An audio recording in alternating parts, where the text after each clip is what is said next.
What if I told you I can draw a line from your country's pedestrian infrastructure to its cultural philosophies on free will? Try me.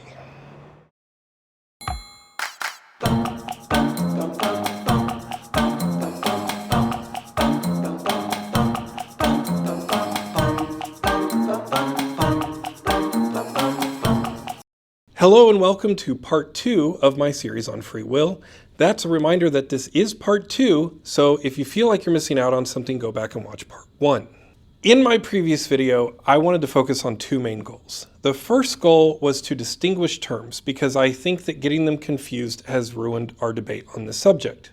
My second goal was for those of you who assume, sure, we have free will, no problem, what's the big deal? I reviewed a lot of the reasons why people are starting to think we don't have free will at all. So the three terms I distinguished in the first video was freedom, agency, and will. Freedom is what we're referring to when we talk about external factors that increase or limit our choices. Agency is what we're talking about when we talk about our internal resources, things like competence and capability. And will is a very broad term that we give to what motivates us to act, to choose one thing over another, or just to get out of bed in the morning. I point out in the first video that freedom and agency are largely factors beyond our control, which is why so many people think that we may not have free will at all. And finally, I give the proposition that where free will exists, or the capacity for free will, is in our memory and our imagination. So initially, I wanted to spend this video talking about the mechanics of free will, how it comes to be, how we work on it, how we grow it. But according to the comments, which I did say I would listen to, a lot of you have basically indicated to me that you have no interest in anything else I have to say on free will if I don't first address or give a valid argument against determinism.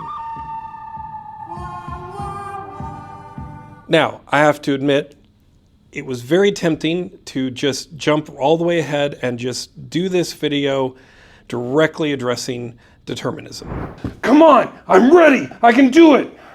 However, after giving this a lot of thought and looking at a lot of the comments, it occurs to me that most of the motivation a lot of you have behind determinism is actually more of an emotional one or a cultural context reasoning for wanting to believe in determinism.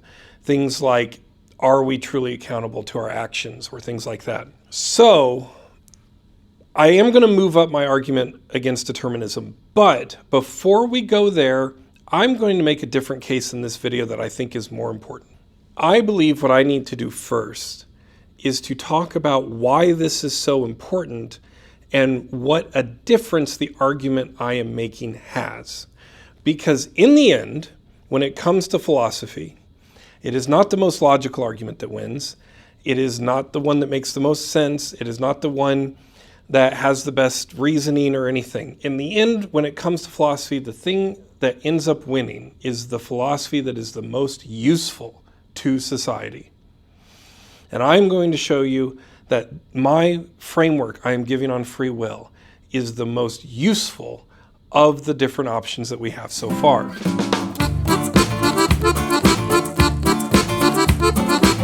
Because when we ask, do we have free will, we are getting into deep fundamental questions about how much responsibility do we have over our actions, and even what is the value of an independent human life. And the answers to these questions affect all of our decisions at some level throughout society. If we as humans have no free will at all, then those of us who act in an undesirable way or are simply seen as undesirable, they can't help it. They don't need our help. They need locked away or eliminated for the good of society. With absolute determinism, there is no humanity, just animals. And this philosophy has been at the root of many widespread atrocities that we have experienced through our history. On the other hand, if human beings have absolute free will, then people are completely defined by their actions. It means we are free to categorize people into neat and tidy boxes of good and evil. And while that sounds nice, it has incredible consequences because war is justified because it is good versus evil in our minds. Have you noticed that our caps have actually got little pictures of skulls on them? I don't... Hans, are we the baddies? Charity is pointless because people deserve whatever they have. You know, oh, well, he's poor. He must have screwed his life up on his own. Why give him any help at all? And while these are extremes of these different interpretations, even the more moderate versions of them still have significant consequences. The framework I am proposing in this series, and hopefully we'll be able to get to more in depth at some point, is that free will exists, but it's fragile. And that shows that we in civilization have a clear responsibility to one another to try to nurture free will and provide the conditions for free will to manifest in those around us. And once we understand better how free will works, it helps us have clarity over what our true responsibilities to one another are. So that's the case, but let's look at the consequences of all of this now. It's safe to say that if you're watching this video, you've experienced some form of parenting and or are a parent and or guardian yourself. I'm not quite sure about some of the aliens. I'm not sure how you reproduce, so I'll just give it a guess. The rules, discipline style, and even education choices and daily interactions from a parent to a child are rooted in a core parenting philosophy of free will. Now, some of you may be saying to me, oh, come on, Chris, I'm pretty sure my parents never gave a thought about free will or its philosophical ramifications for parenting. Ding, ding, ding, ding, ding! You win a teddy bear! But here's the problem. If you don't think about something, that means someone else has done your thinking for you. Most parents' thinking on free will comes from the culture and the community they grew up in. For example, if you grow up in a Catholic or Protestant religious community, which is pretty dominant here in the US, your parents probably have a complete out-of-the-box philosophy on free will and being human.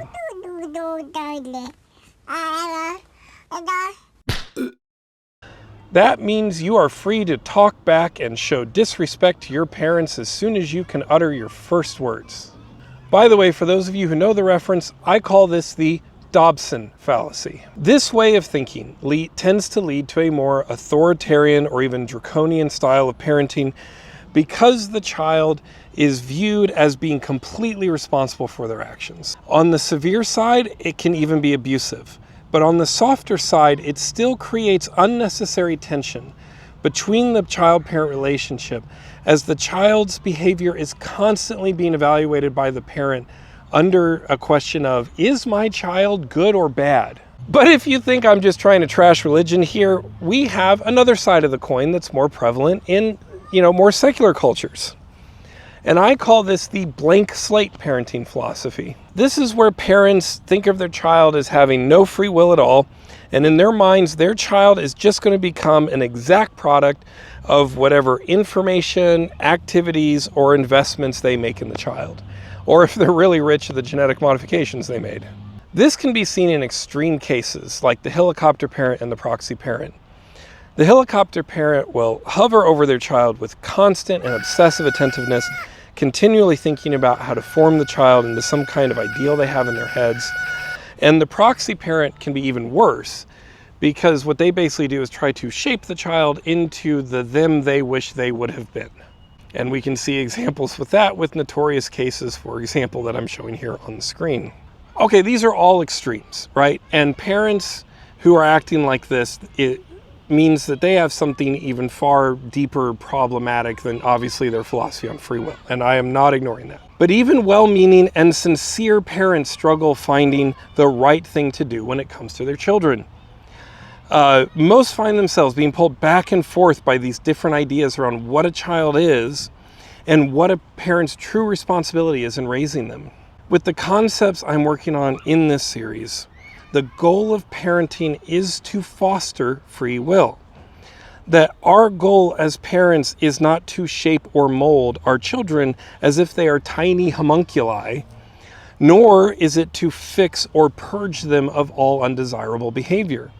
Our goal as parents is to discover our children and then equip them to survive and thrive in the world as best we can. A child is like the seed of a tree which we do not yet know the species. We nurture it, we feed it, we protect it, but as soon as it starts sprouting and starts revealing what it is, our job now is to enable it and support it and adapt to help that child now raise itself and help us know what it needs. And by the way, many of you have noticed in a lot of my past videos, I have a picture of Mr. Rogers often hanging on my wall. And some of you wonder if that's a nostalgic thing or what the hell he's doing there. Mr. Rogers is a hero of mine because he understood this in a profoundly deep way. And as a matter of fact, it is his philosophy and his teaching on how to treat children that helped me come to an understanding of this with free will. He is too often regulated as just being a touchy-feely child TV host. He was actually a very deep psychologist and scientific thinker, and he really understood childhood development, I think, better than anyone before him, and he really changed the world in very subtle and meaningful ways. We miss you, Mr. Rogers. And speaking of psychology, when it comes to the discipline of psychology or the scholarship of it, I am on very firm ground here. I am not just making this up. There is a lot of studies and work done supporting what I am telling you right now. Very recently, there's a book called The Anxious Generation by Jonathan Haidt, a prominent social psychologist, and he covers at length that raising healthy children physically and mentally requires a level of independence, healthy stress, and what is called risky play, far exceeding our current cultural standards. A little more controversial is a book called Free Range Kids by Lenore Skenazy, who is often referred to as the world's worst mom because she let her 9-year-old ride the subway alone. Her book combines studies and personal experience to convey the importance in focusing on building autonomy in children. On top of that, you have the viral TV series from Japan called Old Enough, and if you haven't seen this, you definitely should. It shows parents letting children as young as 2 years old go into town and go grocery shopping on their own. Just take a look. The little boy in the squeaky shoes is just under 3 years old and embarking on a mile-long parent-free journey. He walks along this busy road before arriving at the grocery store where he's tasked with buying food and flowers. He then returns home, his first errand complete.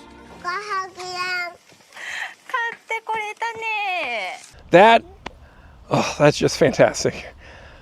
That kind of enabling gives children a true sense of agency and of self-sufficiency. And there is a nearly direct line, if not a direct line, to a child's mental health and their ability to feel self-sufficient and having a sense of agency over their life. It is just one of the most critical things to develop in any human, but especially children. Okay, now, that said, I realize there's a lot of places here in America where that is just simply not possible. But that's my point. You see, we've designed our cities, our infrastructure, and as I showed you at the beginning of this video, our sidewalks, based on our philosophy of free will. It's subtle, but it's the cornerstone that everything was built off of.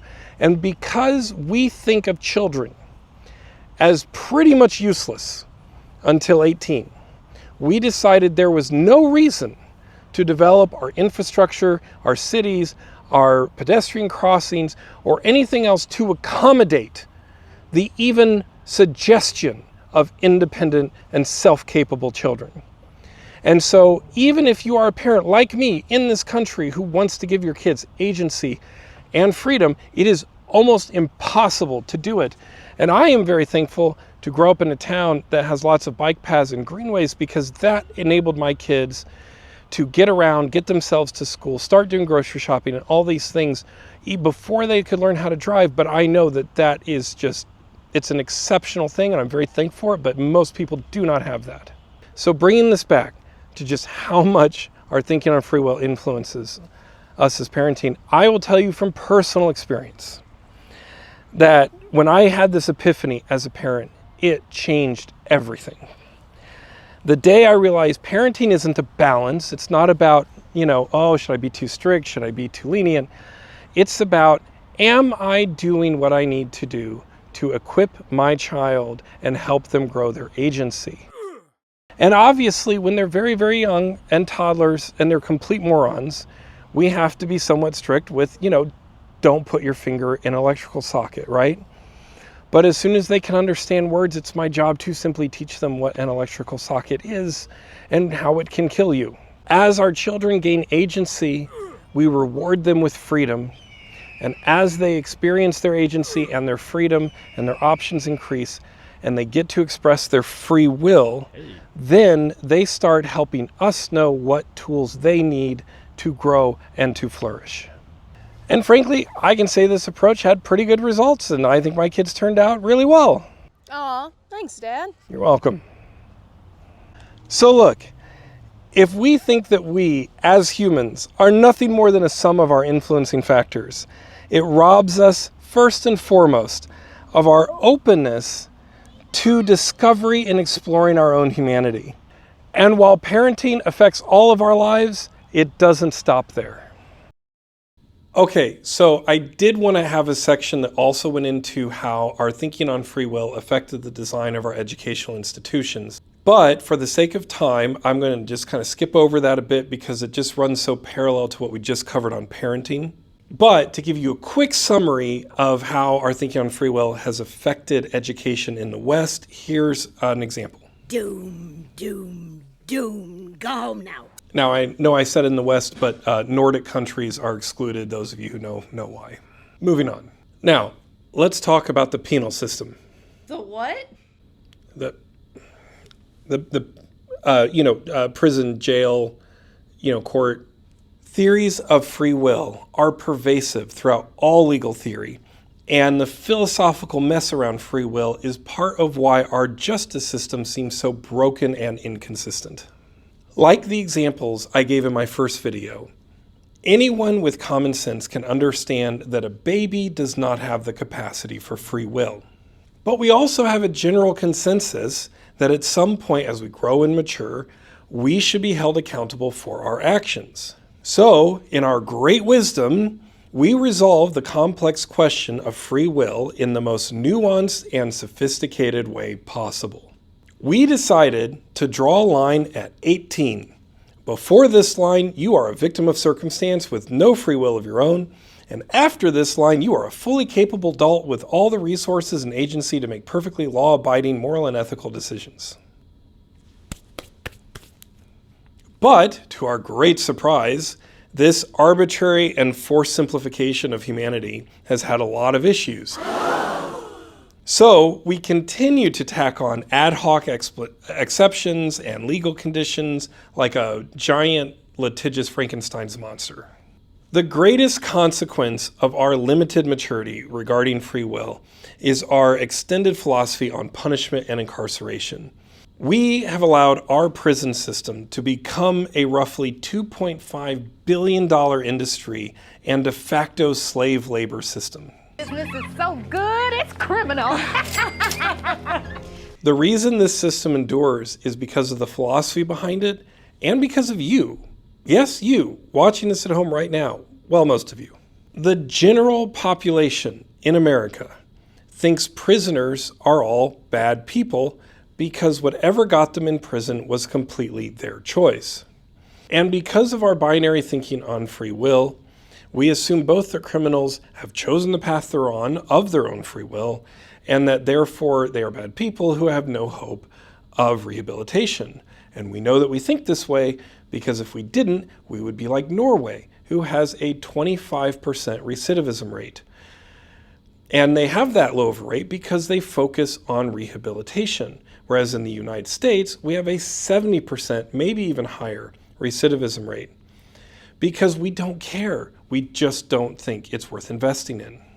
If we believe free will is an absolute and inherent property of being human, then we have no motivation to identify and address the failures of society to build agency in its citizens.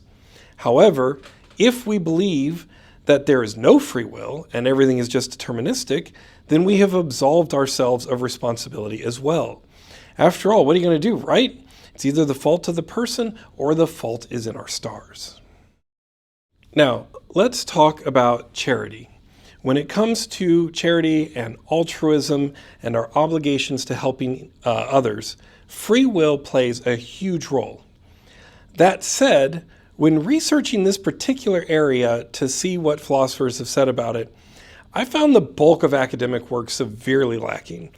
Don't get me wrong, there's a lot of writing on this topic, but it's almost exclusively around the question, is altruism an act of free will? Meaning, when we give to charity, do we give of free will or other factors? And that isn't even the right question. It's pedantic, hypothetical, and there's no real way to resolve it. This is a great example of how academia can get stuck in its own groupthink. These ruminations have worn a hole so deep in the floor, it's formed a chasm they can't escape from. Is altruism an act of free will? Isn't even the right question. The question is, how does our thinking on free will affect our altruistic behavior? Our thinking on free will affects how we go about attempting to help others. And I can think of no better example of this than the legendary Ron Swanson. Give a man a fish and you feed him for a day. Don't teach a man to fish and you feed yourself. He's a grown man. Fishing's not that hard.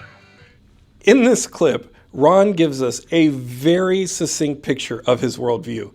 He, like many here in the West, have a pull yourself up by your bootstraps mindset. Everyone has absolute free will, there is no consideration of agency, and the only limitation to one's actions is external freedoms. Fun fact, pull yourself up by your bootstraps was originally a sarcastic phrase designed to mock this worldview, as pulling yourself up by your bootstraps is actually physically impossible. And yet, for some reason, we have embraced it as like a rallying cry for self-independence. This is like someone saying you should get your head out of your ass and you contort yourself into a pretzel just to spite them. In America, we are most likely to support a charity or donate money if we believe the recipients are, 1, had external circumstances beyond their control leading to their current challenges, and 2, that by offering our help, we are giving them the chance to help themselves. As someone who has helped with marketing for several charities over my career, I can tell you that agency is something we don't usually consider an important part of the human equation. Mental illness, lack of development, emotional challenges just don't get much attention, appreciation, or sympathy here. Here's your fishing pole, go figure it out. But the opposite mindset of thinking people have no free will at all also has its own problems. We see this a lot with NGOs, which is non-government entities, and foreign aid. Out of what I can only surmise is either a kind of naive political stupidity or worse, a kind of benevolent discrimination. Global charities often give aid to countries in detriment to their local economies. I mean, how does a local farmer compete with the price of free food? There is too often a mindset that the people different from us are incapable of developing the same level of civilizations as ourselves. And our actions toward them become a self-fulfilling prophecy. We give them free stuff, they become dependent on us, there's no motivation or ability to develop their own, and so they stay dependent. Putting aside obvious exceptions like end-of-life care and very severe disabilities, the goal of charity, compassion, and assistance is to figure out how to help people develop their own agency, explore their freedoms, and discover their own free will. Without that focus, it is too easy to fall into either callous cruelty or perverse codependency. Now, let's talk about you. Yes, you. What do you think you are? If you believe everything in your life is a product of your own will and determination, you're probably feeling pretty stressed out right now. Unless you're a Nepo baby who's stinking rich, then you're patting yourself on the back. Stop. House? Oh, it's like a tiny mansion. Or if you're discouraged and feeling lost in life, perhaps the warm, cozy blanket of determinism is helping liberate you from that pesky desire to put in a little effort.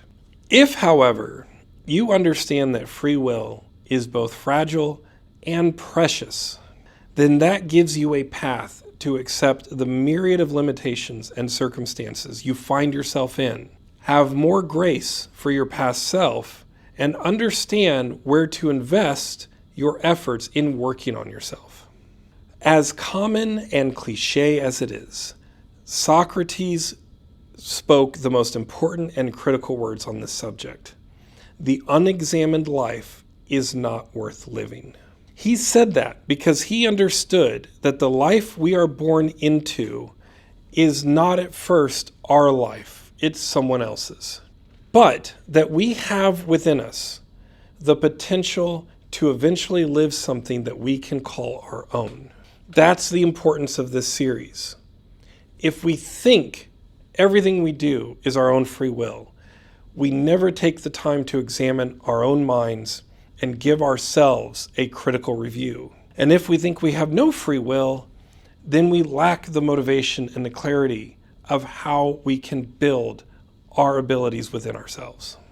So, in conclusion, I am not embarking on this series just to win a philosophical debate. I am making this series to teach and to be of help. And when I debate, and I will, because we do need to address some of the harder questions around things like determinism, I am not doing it because I think I can convince the nihilistic edgelords of YouTube comments and Reddit. I am doing it because I have heard so many of you that are critical thinkers and genuine self-learners say, based on the evidence I'm seeing, I just don't know where I can find free will. That's what's motivated me to do this series. But I will repeat, despite my upcoming rebuttals on free will, despite some of the evidence I want to go into moving forward, I believe my best argument will remain the fact that this theory is the most useful for our own development, for building a better framework for society, and for having clarity on how we can best help one another. And finally, just to point out, if you can see that it is indeed true how much our thinking on free will affects our actions towards ourselves and others, then that means our actions are both indeed influenced by our previous understanding, but also that we have the ability to change our understanding. In other words, the real proof for the framework I'm providing is that it proves itself in the practice of it. So, I hope to see you all in the next video, and until then, sleep well and keep learning.